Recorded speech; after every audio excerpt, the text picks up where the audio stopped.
Hello everyone. कक्षा fourth. आज हमारा अध्याय है मुफ्ती मुफ्त में। ये गुजराती लोक कथा है, यानी कि गुजराती लोक कथा है मुफ्ती मुफ्त में। यानी एक कंजूस आदमी के बारे में ये कहानी है कि जो हर चीज़ फ्री में चाहता था। वो चाहता था कि हर चीज़ उसे फ्री में मिल जाए, उसे किसी भी चीज़ के लिए कोई पैसा ना देना पड़े, और वो एक तरीके से हर चीज़ को मुफ्त ही मुफ्त में चाहता था। उसका नाम था भीकू भाई। एक दिन भीकू भाई जो थे उनका मन हुआ नारियल खाने का, ताजा मुलायम कसा हुआ शक्कर के साथ। उसके बारे में सोचते ही भीकू भाई अपने होठों को चटकारा। वाह, क्या मीठा सा स्वाद होगा। और सोचकर मन मन में उनका मन करने लगा एक तरीके से नारियल खाने का, मीठा नारियल। लेकिन एक छोटी सी समस्या थी, घर में तो एक भी नारियल नहीं था। ओहो, अब जो है भिगू भाई ने सोचा अब मुझे बाजार जाना पड़ेगा। उन्होंने अपनी पत्नी लाबू बहन से कहा। लाबू बहन अपने कंधे उचकाकर बोली, खाना है तो जाना है, यानी कि जो है मैं नहीं जाऊंगा, जाऊंगी। और वो चाहते थे कि वो जो है लाबू बहन जा कर के बाजार से उनके लिए नारियल लाए। पर तू जो है भीकू भाई ने सोचा कि अब जाना है, खाना है तो जाना है। लाबू बहन जो है एक तरीके से मना कर देती हैं। भीकू भाई ने कहा पैसे खर्च करने पड़ेंगे। लाबू बहन बोली, हाँ पैसे तो खर्च करने पड़ेंगे। अब तक तो तुम्हें पता लग गया होगा कि भीकू भाई जो है कंजूस हैं। वे सीधे खेत में बढ़े बूढ़े बरगद के नीचे आकर बैठ गए और सोचने लगे कि क्या करूं, क्या करूं। आखिरकार जो है नारियल तो खाना था, मगर नारियल खाने के लिए जी ऐसा ललचाया कि वे जल्दी घर वापस लौटकर लाबू बहन से बोले, अच्छा मैं बाजार तक हो आता हूँ, पता तो चले कि नारियल आजकल कितने में बिक रहे हैं। जूते पहन करके छड़ी उठाकर भीकू भाई निकल पड़े बाजार में। लोग अपने अपने कामों में लगे थे।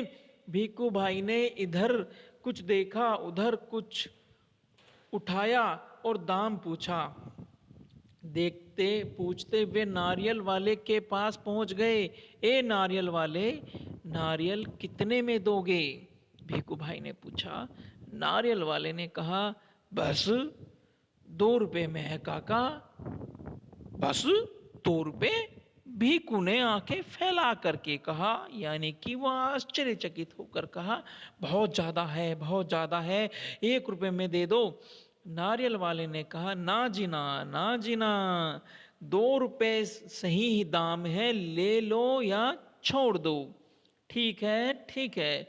भीकू भाई बड़बड़ाए, अच्छा तो बताओ 1 रुपए में कहाँ मिलेगा? नारियल वाले ने कहा, यहाँ से थोड़ी दूर चले जाओ, जहाँ मंडी है वहाँ शायद मिल जाए। सो भीकू भाई जो है उसी तरफ चल पड़े और सोचा कि चलकर देख ही लेते हैं और अपना टहलना भी हो जाएगा। और 1 रुपए भर की बचत भी हो जाएगी। और उसे घुर्राते हुए भीखू भाई अपनी छड़ी को है जमीन पर थपथपाया और मंडी के कोलाहल फैला हुआ था। व्यापारी जो हैं क्या कर रहे थे, ऊंची आवाजें गूंज रही थी, बट्टा आलू, बट्टा आलू, कांदा प्याज, कांदा प्याज, गाजर गाजर गाजर, गोभी, बंद गोभी, गोभी गोभी, बंद गोभी। माथे का पसीना पोंछकर जो है भीखू भाई ने इधर उधर ताका। नारियल वाले को देखकर पूछा, अरे भाई, एक नारियल कितनों में दोगे? उसने कहा, सिर्फ 1 रुपए में काका। नारियल वाले ने जवाब दिया, जो चाहे ले जाओ जल्दी। सू छू भाई, भीखू भाई ने कहा, यह क्या, मैं इतनी दूर से आया हूँ और तुम पूरा 1 रुपया मांग रहे हो। 50 पैसे काफ़ी हैं, मैं इस नारियल को लेता हूँ और तुम ये लो, पकड़ो 50 पैसे। नारियल वाले ने जो है झट भीखू भाई के हाथ से नारियल छीन लिया और बोला, माफ़ करो काका, 1 रुपया है, फिर कुछ नहीं, या तो 1 रुपया दो या कुछ भी नहीं। लेकिन भीखू भाई का निराश चेहरा देखकर बोला, बंदरगाह पर चले जाओ, हो सकता है वहां पर तुम्हें 50 पैसे में नारियल मिल जाए। सूछू मतलब क्या है। भीखू भाई अपनी छड़ी टेक लगाकर सोचने लगे, आखिर 50 पैसे तो पूरे 50 पैसे हैं, वैसे भी मेरी टांग में अभी दम है। पैरों को घसीटते हुए भीखू भाई चलने लगे और हर कदम पर रुककर जब वे जेब में बड़ा सफेद रुमाल निकालकर अपने पसीने पोंछते, सागर के किनारे एक नाव वाला बैठा था। उसके सामने 2-4 नारियल पड़े थे। अरे भाई, एक नारियल कितने में दोगे? भीखू भाई ने पूछा और कहा, यह तो काफी अच्छे दिखते हैं काका, कोई पूछने वाली बात है क्या? केवल 50 पैसे में, नारियल वाले नाव वाले ने ये कहा। 50 पैसे। भीखू भाई मानो हैरानी से हक्के बक्के हो गए, इतनी दूर से पैदल आया हूँ, इतना थक गया हूँ, और तुम कहते हो 50 पैसे, मेरी मेहनत बेकार हो गई। ना भाई ना, 50 पैसे तो बहुत ही ज़्यादा है, मैं तुम्हें 25 पैसे दूंगा, ये लो, रख लो। ऐसा कहते हुए भीखू भाई ने जो है झुककर नारियल उठाने ही वाले थे कि नाव वाले ने कहा, नीचे रख दो मेरे नारियल, तुम्हारे साथ कोई सौदा नहीं हो सकता। जब उसने भीखू भाई की ओर ध्यान से देखा तो जरा ठंडे दिमाग से बोला, सस्ते में चाहिए नारियल तो बगीचे में चले जाओ, वहां ढेर सारे हुए मिल जाएंगे मनपसंद दाम में। भीखू भाई ने फिर अपने आप को समझाया, इतनी दूर तो आया ही हूँ, अब बगीचे तक जाने में क्या हर्ज है। सच बात तो यही थी कि वह काफी थक चुके थे, मगर 25 पैसे बचाने के ख्याल में ही उन्होंने उनमें फुर्ती आ गई। भीखू भाई ने सोचा, दुगना ज्यादा चलना पड़ेगा और 4 आने भी बच जाएंगे। फिर क्या था, वो जो है फिर कोई भी चीज मुफ्त में कहाँ मिलती है। भीखू भाई नारियल के बगीचे पहुंच गए और वहां जो है उन्होंने नारियल के बगीचे के मालिक को देख करके पूछा, हाँ भाई, नारियल कितने में बेचोगे? माली ने जवाब दिया, जो पसंद आए ले जाओ काका, बच 25 पैसे का एक, देखो कितने बड़े बड़े हैं। हे भगवान, 25 पैसे का? किसने कहा? पीकू भाई ने। पूरा रास्ता पैदल आने के बाद भी जूते घिस गए, पैर थक गए और अब पैसे भी देने पड़ेंगे। मेरी बात मानो, एक नारियल में ही दे दो। हाँ देखो मैं कितना थक गया हूं।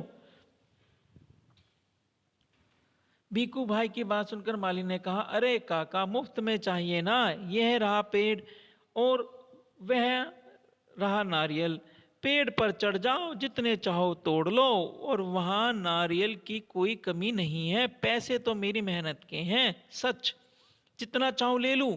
भीखू भाई जो तो खुशी के मारे जो है ना समा सके, मेरा यहाँ आना बेकार नहीं हो, और जल्दी से पेड़ पर चढ़ना शुरू कर दिया। पेड़ पे चढ़ते भीखू भाई ने सोचा, अच्छे अच्छे, मेरी तो किस्मत खुल गई, जितनी नारियल चाहे उतने तोड़ूं, पैसे भी ना दूं, क्या बात है। भीखू भाई ने सोचा। ऊपर पहुंच गए, फिर टहनी और तने के बीच आराम से बैठ गए और दोनों हाथ जो है आगे बढ़ाने लगे सबसे बड़े नारियल को तोड़ने के लिए। जक जक जक जक पैर फिसल गए और भीखू भाई एकदम नारियल को पकड़ लिया, दोनों पैर हवा में झूलते हुए थे। ओ माँ, मैं क्या करूं? भीखू भाई जो है चिल्लाने लगे और जो है उन्होंने नीचे खड़े हुए माली से विनती की, माली मुझे बचा लो। माली ने कहा, वो मेरा काम नहीं है काका, मैं सिर्फ नारियल लेने की बात की थी, बाकी सब तुम्हारे और तुम्हारे नारियल के बीच का मामला है। मैं पैसे से नहीं खरीदना, नहीं बेचना, और मदद भी नहीं, सब कुछ मुफ्त में। तभी ऊंट पर सवार एक आदमी वहां से गुजरा। अरे ओ भीखू भाई जोर जोर से बुलाने लगे, ओ ऊंट वाले, मेरे पैर वापस पेड़ पर टिका दो, बड़ी मेहरबानी होगी। ऊंट वाले ने सोचा चलो जरा मदद कर देता हूँ, मेरा क्या जाता है। ऊंट के पीठ पर खड़े होकर उसने भीखू भाई के पैरों को पकड़ लिया। ठीक उसी समय ऊंट को हरे हरे पत्ते नजर आ गए। पत्ते खाने के लालच में ऊंट ने गर्दन झुकाई और अपनी जगह से हट गया। बस वह आदमी ऊंट की पीठ से फिसला गया और अपनी जान बचाने के लिए भीखू भाई के पैरों को कसकर पकड़ लिया। अब दोनों क्या करते, इतने में एक घुड़सवार आया। अरे संभालो छो, पेड़ पर दोनों पुकारने लगे, कोई बचाओ बचाओ। घुड़सवार देखते ही भीखू भाई ने दुहाई दी, अरे मेरे भाई, मुझे पेड़ पर वापस पहुंचा दो। एक मिनट भी नहीं लगेगी, मैं घोड़े की पीठ पर चढ़कर इनकी मदद कर देता हूँ। यह सोचकर घुड़सवार भी उठ खड़ा हुआ, परंतु वो घोड़ा भी जो था ऊंट की तरह ही था, वो भी हरी हरी घास देखकर वहां से चल पड़ा। और दोनों तीनों के तीनों जो है उसी नारियल का पेड़ पर लटक गए। काका काका कस के पकड़े रहना। हाँ, घुड़सवार ने पसीना पसीना होते हुए कहा, जब तक कोई बचाने वाले ना आए कहीं छोड़ ना देना, मैं आपको 100 रुपए दूंगा। काका काका, अब ऊंट वाले की बारी थी, मैं आपको 200 रुपए दूंगा, लेकिन नारियल नहीं छोड़ना। 100 200 बाप रे, 300, भीखू भाई का सिर चकरा गया। इतना सारा पैसा, खुशी ने उन्होंने दोनों बाहों फैलाए और नारियल हाथ से छूट गया। धड़ाम से तीनों जमीन पर गिरे। घुड़सवार, ऊंट वाला और भीखू भाई अपने आप को संभाल ही रहे थे कि एक बहुत बड़ा नारियल उनके सर पर आ फूटा, बिल्कुल मुफ्त।